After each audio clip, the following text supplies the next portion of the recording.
While many of my childhood friends had their hands on toy cars and superhero figurines, I had mine on model aeroplanes. I have always loved looking up to the sky whenever I heard fighter jets roaring by. Every National Day, I'll be full of anticipation for the flypast performed by the RSAF. Witnessing the jets in full afterburner and in formation, as well as the Chinook flying up state colours high up in the air, never failed to make me beam with national pride and admiration. That sense of pride inspires me to step up and be the next generation. SYFC only accepts the best students with the right attitude and aptitude. We had to meet stringent assessment criteria in order to be accepted as a pilot trainee here. I shared with the wing pilots about my passion during the interview and then proceeded for the medical screening. I waited anxiously for the results, hoping I'd make the cut to be accepted as a student pilot here. When I was informed of my successful enrollment, it dawned onto me that my dreams were finally about to take flight. Looking back, it was one of the best decisions that I've made by far.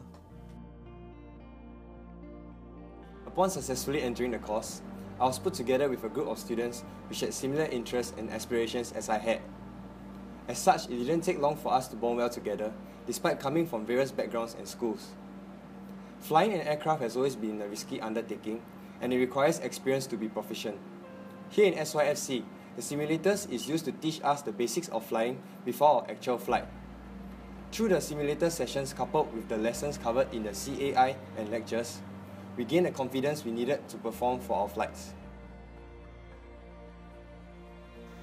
After several weeks of the orientation phase, we embarked on a flying journey. I vividly remember that on my first sortie, I was beyond excited as it was my first time in a small propeller plane. The delight of seeing Singapore from just a few thousand feet in the air was accompanied by the realization that flying involved more than just a dream, but putting our words into action. This involved the numerous checks we had to carry out consistently, on top of keeping within the training area and dealing with instructions from air traffic controllers. The learning curve was the steepest in our BFC phase, but by the end of it, we were able to pilot the aircraft all on our own. My first solo flight was truly a memorable milestone. It proved that I was proficient enough to maneuver the aircraft safely without the assistance of my instructor. It also gave me the confidence to advance through the more challenging PPL phase ahead. The complexities of flying were introduced to us here in the PPL phase. Flying was no longer just about taking off and landing safely. Instead, the focus shifted more towards flying with finesse. We were placed under scenarios where we had to practice different emergency procedures to prepare ourselves for anything that might happen in the air. While keeping up with the highly demanding flying program, we had to diligently prepare for our CAAS examination papers. Eventually, after the rigorous training, we were ready to face the final obstacle before attaining our PPL, the final handling test. This test assesses us on the ability to act as a responsible pilot in command of the aircraft. Eventually, everything I learned paid off and my HT went well. Looking back, thanks to the support from all the flight instructors as well as my course mates, I have indeed come a long way since my first flight. We would like to thank Mr. Pritwan, Mr. Lee CH, Mr. Raman, Mr. Sim CK, Mr. Toby H, Mr. Cheeks, Mr. SL, Mr. Gosiel, Mr. Lion T, Mr. David, Mr. Siva, Mr. Ng MH, Mr. Mali, Mr. Wong CC, Mr. CISL, Mr. Tan SK, Mr. Willie Chow, Mr. Andy Tan. for all their invaluable support and encouragement throughout our flying journey. They not only imparted to us flying knowledge, but also demonstrated to us what it takes to be a respectable pilot, mentor, and individual. Without them, we would not be where we are today.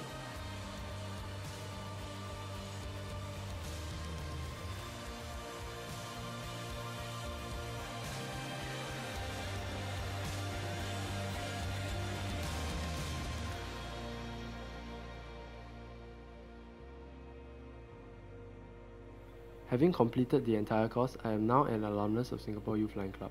Along with a sense of gratitude, I feel that it is now my responsibility to come back and impart the knowledge I have acquired through my journey here to the newer batches of students, just as how my seniors had done for my classmates and I.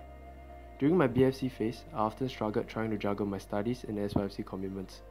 Fortunately, my seniors were there during the weekly mentoring sessions to provide me with tips on how to prioritize and better manage my time.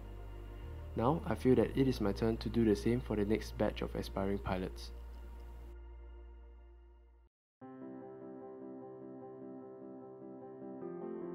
In the blink of an eye, my flying journey at SYFC has come to a close. I had initially signed up with the intention of learning how to fly only. However, the training here has taught me many life skills and molded my mentality such that I am now better able to deal with stress and disappointments. At SYFC, I met understanding instructors who were there to guide us at every step of the way, and ground crew members whose effort enabled us to proceed with every flight smoothly.